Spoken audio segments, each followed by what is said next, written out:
Vamos a leer en esta mañana en Filipenses el capítulo 3, Filipenses el capítulo 3, y vamos a ver ahí los versículos del 17 hasta el versículo 1 del capítulo 4.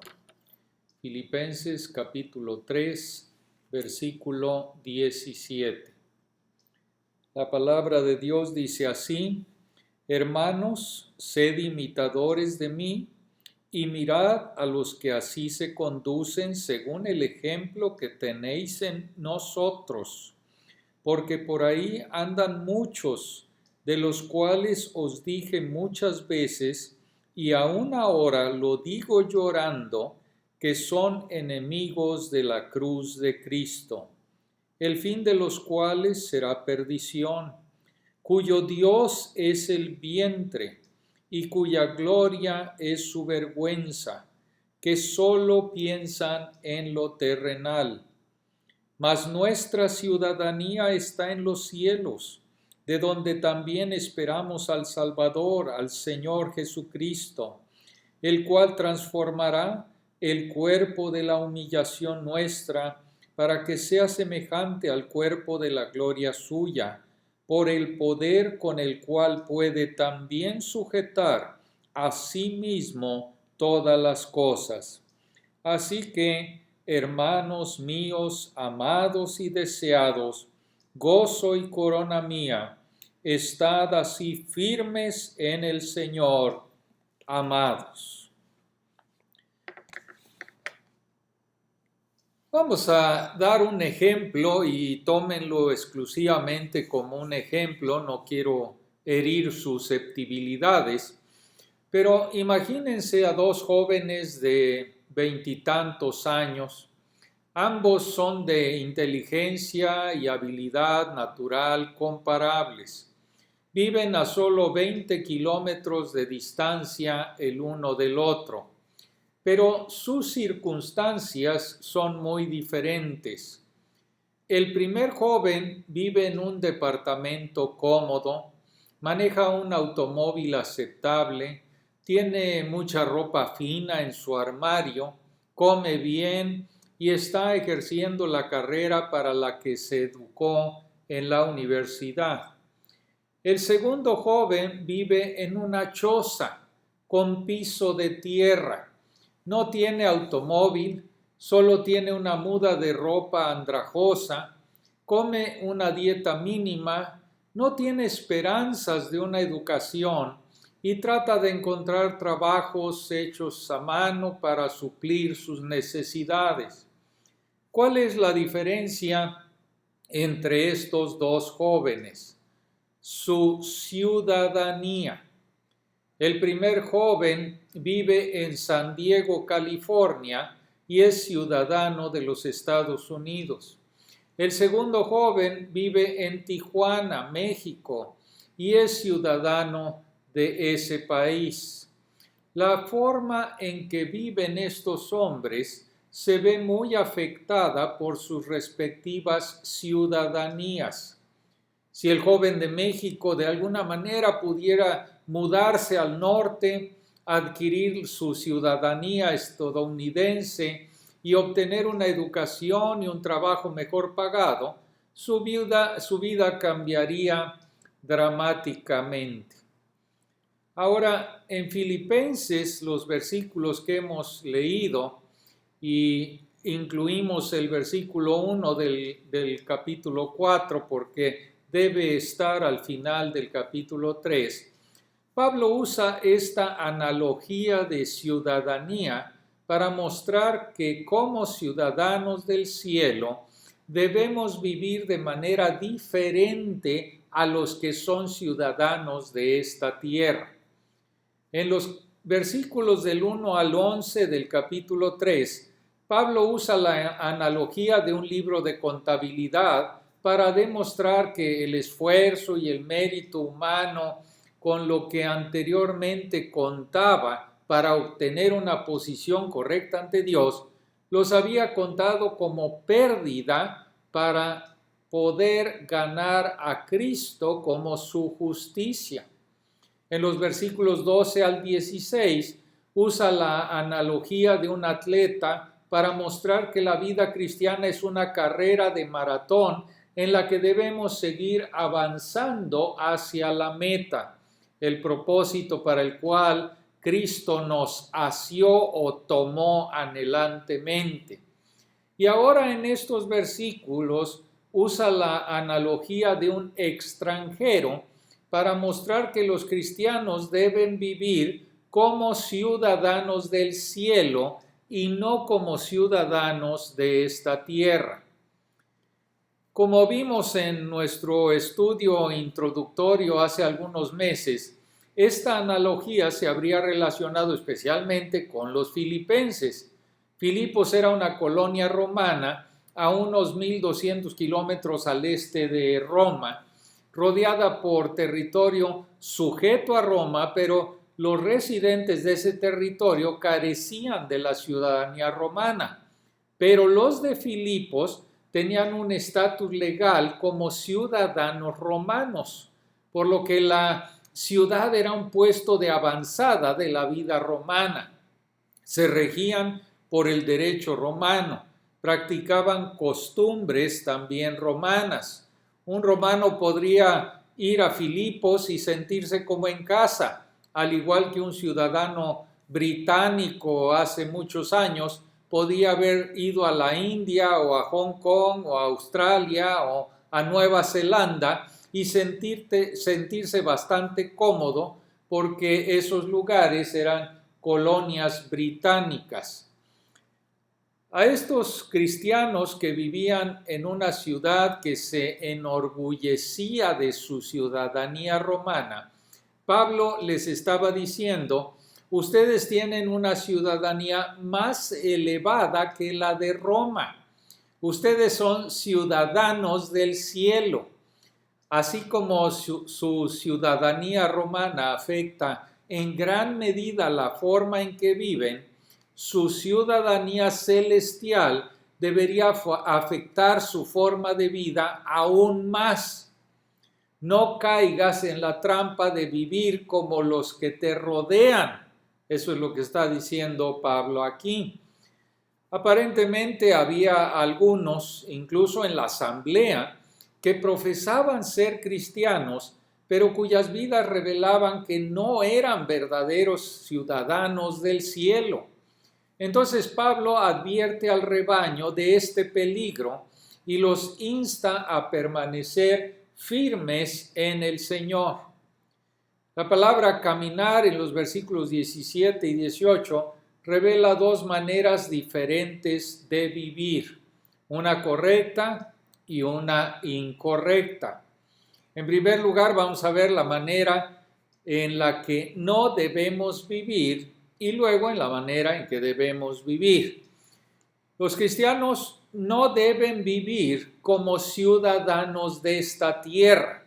Eso es muy importante.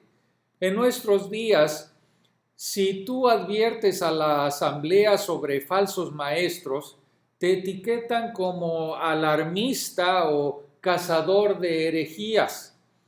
Y en cambio se nos anima a centrarnos en lo positivo y no preocuparnos por los errores doctrinales.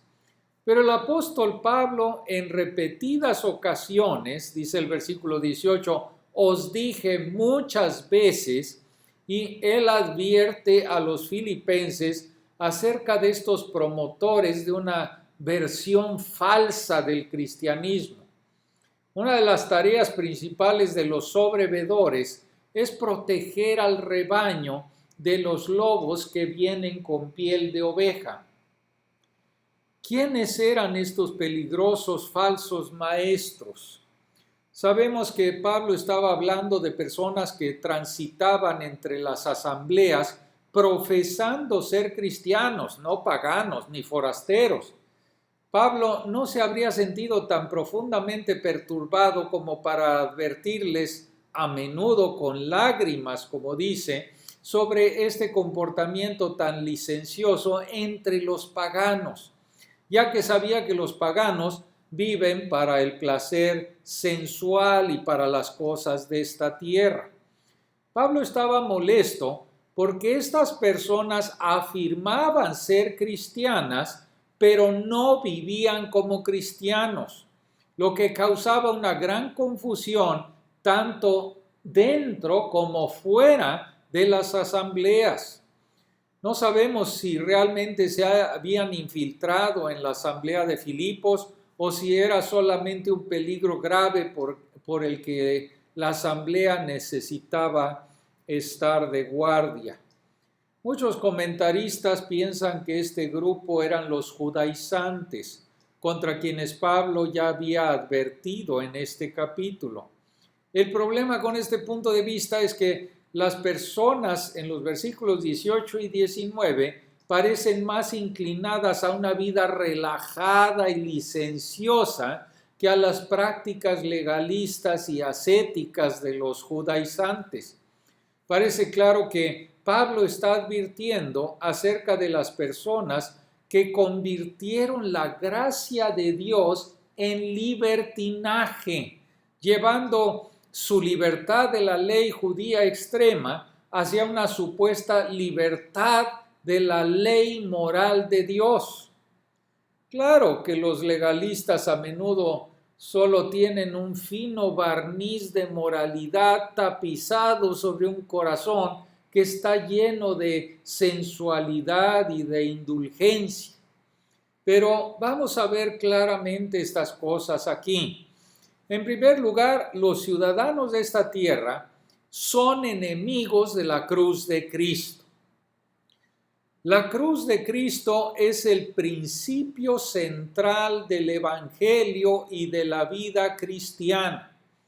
Dice 1 Corintios 1:18, porque la palabra de la cruz es locura a los que se pierden, pero a los que se salvan, esto es, a nosotros, es poder de Dios. La cruz humilla el orgullo humano, porque nos muestra que nuestras buenas obras no pueden justificarnos ante un Dios santo. Nos muestra que no podemos salvarnos del justo juicio de Dios. Muestra que ni siquiera podemos ayudar a Dios porque no somos salvos por nuestros méritos, sino solamente por los méritos del Señor Jesús y su sangre derramada. Venir a Cristo para la salvación significa que debemos abandonar toda esperanza en nuestra capacidad de tratar de encomendarnos nosotros mismos ante Dios y debemos confiar completamente en los méritos del Señor Jesucristo. Los enemigos de la cruz disminuyen su valor al enfatizar el valor o el mérito humano, agregándolo a lo que Cristo hizo en la cruz. Ensalzan al hombre caído y echan abajo al Dios Santo, acortando así el inmenso abismo que Dios abrió en el Calvario. Un enemigo prominente de la cruz, Robert Schuller, dice: si Cristo murió por mí, debo tener un valor infinito a los ojos de Dios. Fíjense nada más qué herejía. Este hombre redefine nuestra pecaminosidad. Él dice: nuestra rebelión es una reacción, no nuestra naturaleza. Imagínense, por naturaleza somos temerosos, no malos, eso es lo que dice. El pecado original no es mezquindad, es una inclinación de desconfianza. Él explica que la esencia del pecado original podría considerarse una incapacidad innata para valorarnos adecuadamente. Él dice: llámalo imagen negativa de ti mismo, pero no digas que la esencia central del alma humana es la maldad. Y él continúa diciendo: Nacer de nuevo significa que debemos cambiar de una imagen negativa a una positiva de nosotros mismos, de la inferioridad a la autoestima, del miedo al amor, de la duda a la desconfianza. Incluso tiene la audacia de tergiversar el Padre Nuestro, afirmando que ahora podemos orar: Padre nuestro que estás en los cielos, honorable es nuestro nombre. Fíjense lo que está diciendo este enemigo de la cruz de Cristo. Y lo sorprendente es que este hombre es bienvenido en los círculos evangélicos como alguien que es completamente ortodoxo. En la cubierta del libro hay un elogioso respaldo del presidente de un seminario evangélico importante, así como una recomendación de un prominente predicador bautista del sur que nos dice que la teología es tradicional. Pongan a prueba todos los libros de teología y autoayuda con esto: ¿menoscaba o enaltece la cruz del Señor Jesucristo? La cruz significa la muerte de nuestro orgullo.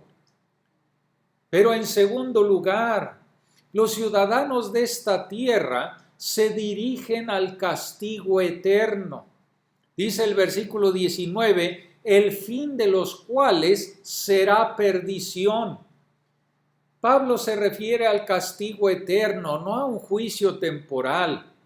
Perdición no significa aniquilación, que estos pecadores sean eliminados por Dios para que dejen de existir.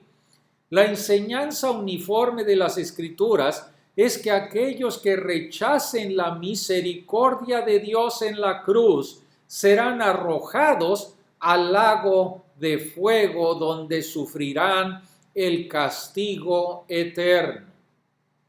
Por tanto, perdición significa pérdida, ruina eterna. Si bien esta no es una enseñanza sencilla ni agradable, es la enseñanza clara del Señor Jesucristo. Si luchas con esto, te animo a leer la predicación de Jonathan Edwards, La justicia de Dios en la condenación de los pecadores, donde él argumenta que el pecado contra Dios es una violación de obligaciones infinitas y por lo tanto es un crimen infinitamente atroz, merecedor de un castigo infinito. Pero en tercer lugar, los ciudadanos de esta tierra viven para las cosas de esta tierra. Dice el versículo 19, su Dios es el vientre, lo que significa que viven para los placeres egoístas y sensuales en lugar de negarse a sí mismos para vivir para Cristo. La Biblia no promueve el ascetismo, la negación autoimpuesta de todo placer como un medio para purificarse y estar bien con Dios. Por el contrario, la Biblia enseña que Dios nos ha provisto ricamente de todas las cosas para que las podamos disfrutar. Pero si quitamos a Dios del centro como el principal objeto de nuestro gozo y lo sustituimos con algún placer terrenal, somos culpables de idolatría. Estos falsos maestros se gloriaban en su vergüenza, se jactaban de su supuesta libertad, cuando en realidad eran esclavos de sus concupiscencias. Muchos cristianos conocidos hoy en día se glorían en cosas de las que deberían avergonzarse, escribiendo libros, apareciendo en programas de televisión para contar historias excitantes sobre sus adicciones pecaminosas. Además, el versículo 19 dice, solo piensan en lo terrenal. Una forma que esto toma en nuestros días por muchos profesantes es el énfasis en cómo Cristo puede hacerte feliz aquí y ahora. Ellos dicen que Él puede darte paz, alegría, un matrimonio feliz. Él puede resolver todos tus problemas. Así que la gente viene a Jesús y descubre que tiene pruebas y que tiene persecuciones, como claramente lo afirma la Biblia, por lo que ellos ya no siguen adelante. Obviamente, todos tenemos cosas terrenales que consumen nuestro tiempo y energía, trabajos, facturas que pagar, casas que mantener, problemas familiares, problemas de salud. Pero el punto es que el verdadero cristiano no pone la comodidad y la felicidad terrenales en el centro de su vida. Debemos poner a Cristo y nuestra esperanza de estar con Él en el cielo en el centro de nuestra vida. Y eso nos permite lidiar adecuadamente con los problemas terrenales que todos encontramos. Poniendo nuestra mente en Cristo y en las cosas de arriba es la clave para tratar con el pecado y afrontar los problemas en nuestras relaciones.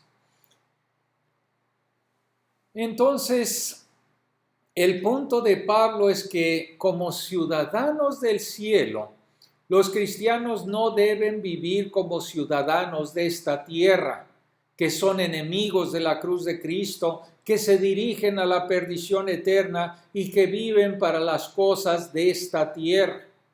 Recuerden, estas personas estaban en la asamblea profesando conocer a Cristo, pero no estaban verdaderamente convertidas a Cristo. Yo quisiera darles dos aplicaciones prácticas antes de continuar. La primera es que no se aparten de la verdad del Evangelio debido a la presencia de hipócritas en la asamblea. El hecho de que haya falsos billetes de 100 pesos no significa que renuncies a ganar y gastar tu dinero. Hay falsos porque vale la pena imitar los verdaderos. Satanás siempre se ha asegurado de que haya cristianos falsos, que hablan como si fueran verdaderos creyentes, pero cuyas vidas desmienten ese hecho. Pero la existencia de hipócritas no niega la realidad de la verdad. Incluso los verdaderos cristianos te van a decepcionar, porque como vimos la semana pasada, todos están en proceso, lo que significa que todavía pueden pecar. Pero, hermanos, el cristianismo se centra en la persona de Jesucristo, no en los cristianos. Y en segundo término, las obras o acciones son una evidencia más segura de lo que realmente son las personas que sus palabras. Jesús dijo que podemos detectar falsos profetas, lobos con piel de oveja, por sus frutos o por sus hechos. Pablo advierte de aquellos que profesan conocer a Dios, pero sus hechos lo niegan, siendo abominables y rebeldes, reprobados en cuanto a toda buena obra. Nuevamente, esto no significa que los creyentes estén libres de pecado, pero si un verdadero creyente peca, lo corregirá confesando ese pecado delante de Dios y tratando de no volver a caer en el mismo pecado. Fíjate en su caminar, no en las palabras. Bueno, suficiente sobre la forma incorrecta de vivir. Vamos a centrarnos en la forma correcta de vivir. Los cristianos deben vivir como ciudadanos del cielo. Así como ser ciudadano de Roma significa que vivía de manera diferente a aquellos que carecían de ese privilegio, ser ciudadano del cielo significa vivir de manera distinta, representando su tierra natal en esta tierra extraña donde se encuentra temporalmente. Y hay tres cosas que distinguen a los ciudadanos del cielo. La primera es que los ciudadanos del cielo siguen ejemplos piadosos. Dice el versículo 17, hermanos, sed imitadores de mí y mirad a los que así se conducen según el ejemplo que tenéis en nosotros. Pablo no está siendo egoísta, pero es cierto que es una falsa humildad que niega la verdad al decir, bueno, realmente no soy digno de ser imitado. Pablo sabía que vivía con integridad delante de Dios. También acaba de admitir que todavía estaba en el proceso de llegar a conocer a Cristo y el poder de su resurrección, por lo que no está implicando que sea perfecto y sin pecado, pero su vida fue un ejemplo de cómo deben vivir los creyentes. También agrega que había otros, probablemente refiriéndose a Timoteo, a Epafrodito y hombres como ellos que caminaban con Dios. Estos hombres nos muestran de forma práctica cómo debemos caminar con Dios.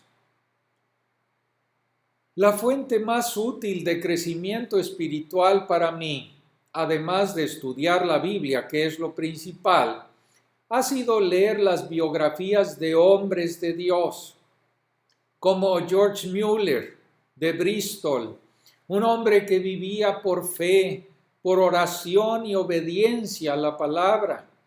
Les ayudaría inmensamente leer las vidas de John Calvin, de Martin Luther, de Jonathan Edwards, de Adoniram Judson, de Spurgeon, de Hudson Taylor, de Martin Lloyd Jones, de Francis Schaeffer, muchos otros. Pero en segundo lugar, los ciudadanos del cielo esperan ansiosamente la venida del Señor Jesucristo. El regreso corporal de Jesucristo en poder y gloria es una de las verdades que se enfatizan con mayor frecuencia en el Nuevo Testamento. Se menciona en todos los libros del Nuevo Testamento, excepto Gálatas, que trata de un asunto doctrinal en particular, y los libros breves de Filemón y Segunda y Tercera de Juan. Si bien puede haber un debate sobre los detalles, no hay ningún debate sobre la certeza del regreso del Señor Jesucristo corporalmente. Así como prometió que vino la primera vez a morir por nuestros pecados y cumplió su palabra, también prometió regresar. Y cuando Él venga, será en poder para gobernar y reinar. Pasarán dos cosas. Primero, Él transformará nuestros cuerpos de humillación que están sujetos a enfermedades, a muerte, propensos al pecado, a semejanza de su cuerpo resucitado, semejante al cuerpo de la gloria suya, dice el versículo 21. Y esto implicará no solamente una transformación física externa en la que recibiremos nuestros cuerpos que no están sujetos a enfermedades ni a la muerte, sino también una transformación espiritual interna, en la que seremos liberados finalmente y para siempre de todo pecado. Si se preguntan cómo lo va a hacer Dios, Pablo simplemente declara que es por el poder con el cual puede también sujetar a sí mismo todas las cosas. Ese es lo segundo que sucederá cuando Jesucristo venga. Él sujetará todas las cosas a sí mismo. Si no estás voluntariamente sujeto a Él, serás forzado a someterte a Él. Sus enemigos se postrarán delante de Él.